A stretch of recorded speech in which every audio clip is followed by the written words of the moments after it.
Sa spécialité académique, disons, était la pensée juive.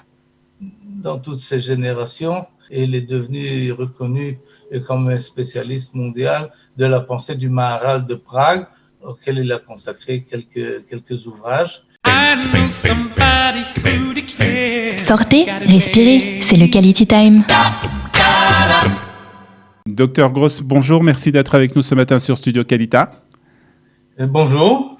Alors, on va parler de la Haskara de votre papa, le professeur Benno Gross. 5 ans que le professeur Benno Gross a disparu. Alors, je vais vous demander quelque chose d'un peu difficile. Comment présenter le professeur Benno Gross? Qu'est-ce qu'on peut dire sur lui en quelques mots? En quelques mots. C'est une personnalité spéciale, essentiellement un éducateur de grand renom et de grande réussite qui a consacré sa vie à l'éducation, à l'enseignement du judaïsme, plus précisément la pensée juive.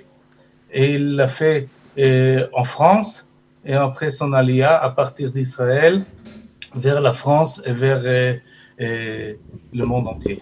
Alors, professeur Benno Gross, vous avez dit qu'il a commencé sa carrière d'éducateur en France. Est-ce que vous pouvez nous dire, il était directeur d'école juive en France?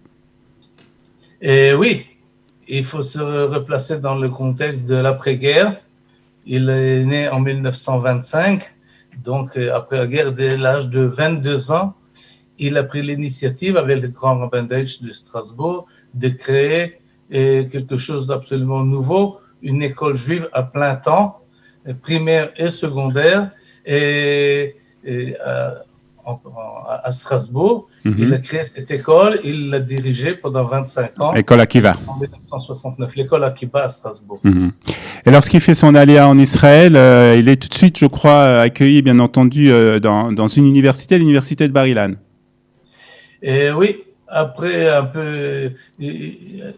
avoir enseigné dans le secondaire et dirigé une école secondaire ici à Yerushalayim, il s'est consacré à l'enseignement à l'université.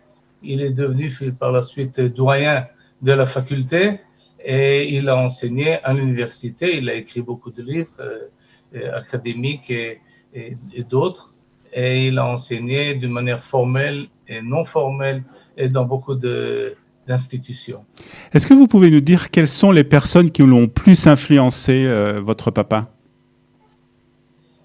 Oui, d'abord dans son jeune âge, il a reçu des cours de multiples enseignants qui passaient par Strasbourg et dont ses parents ont profité pour lui inculquer l'éducation juive de base. Et ensuite, pendant la guerre, il y a eu la débâcle, il s'est retrouvé à Limoges. Il a été très influencé par la personnalité du grand rabbin Deutsch, qui dirigeait à ce moment-là la communauté de Limoges et qui l'a poussé dans ses études profanes et religieuses. Et ensuite, après-guerre, il a rencontré le professeur André Neher et qui lui a donné un nouveau souffle et une espèce d'orientation plus philosophique, plus intellectualisée du judaïsme.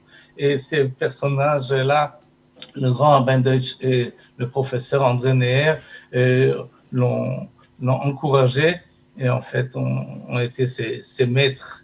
Le doctorat que mon père a proposé à l'Université de Strasbourg a été présenté chez le professeur André Neher sur le sujet du messianisme juif.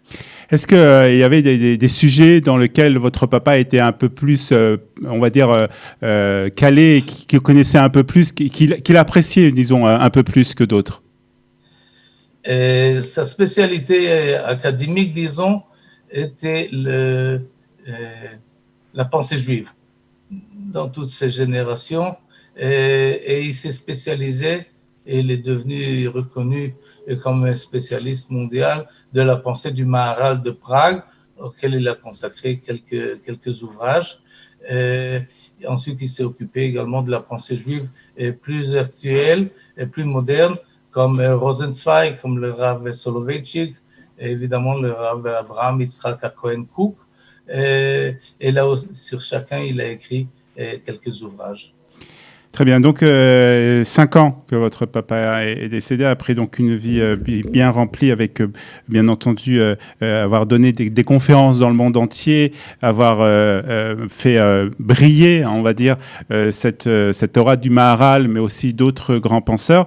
Et aujourd'hui, donc, vous allez lui rendre hommage lors de cette Haskara, donc de cette journée du souvenir, avec une série de conférences qui vont être données à partir donc, de ce soir.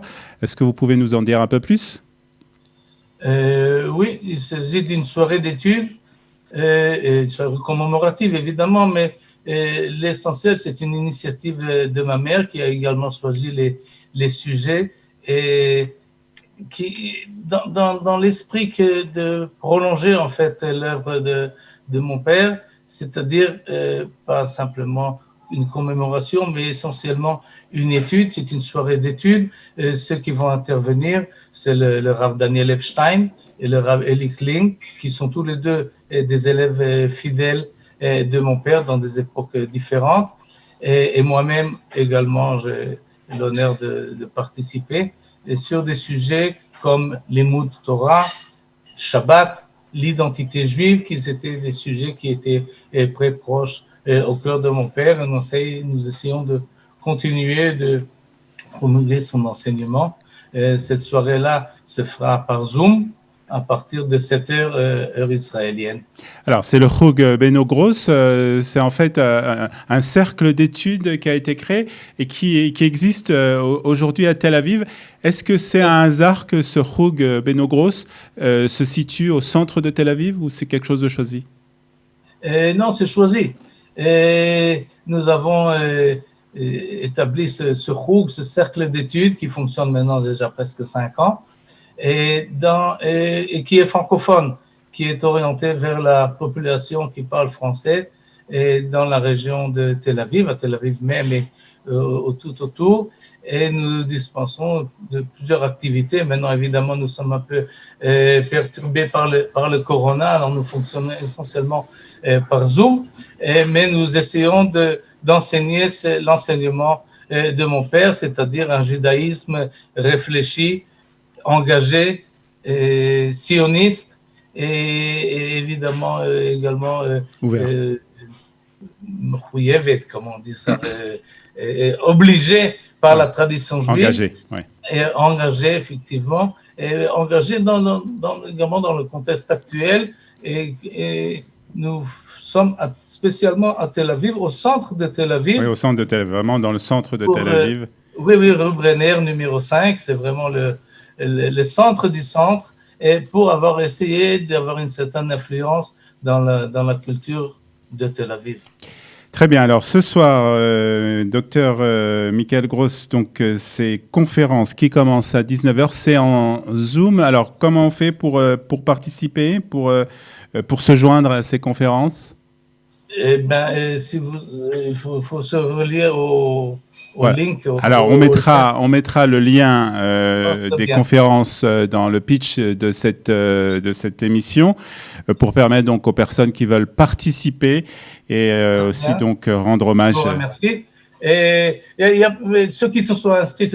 Ceux qui voient le lien peuvent se connecter directement sur le lien du Zoom et suivre les 3 conférences qui seront devancées par un hommage donné par l'Université de Bar-Ilan, la faculté de pensée juive de Bar-Ilan, et 2 professeurs de Bar-Ilan commenceront en français. Tout sera en français. Et donc, un petit hommage à mon père qui était enseignant à Bar-Ilan, et ensuite 3 cours sur les sujets que j'ai donnés. L'étude juive, l'étude de la Torah, Shabbat et l'identité juive. Très bien. Donc, si vous voulez vous joindre, donc on mettra. Vous pouvez suivre donc le lien. Vous pouvez cliquer sur le lien donc sur le pitch de cette émission qui accompagne cette émission pour suivre donc ces conférences en Zoom qui auront lieu donc au Chug Beno Gross à Tel Aviv. Docteur Michael Gross, merci d'avoir été avec nous ce matin. Mes amitiés. Merci à vous. C'est à partir de 7h heure israélienne et 8h heure française. Et mes amitiés à votre maman. Merci. À bientôt. Bonne journée à vous. Bonne journée. Sortez, respirez, c'est le Quality Time.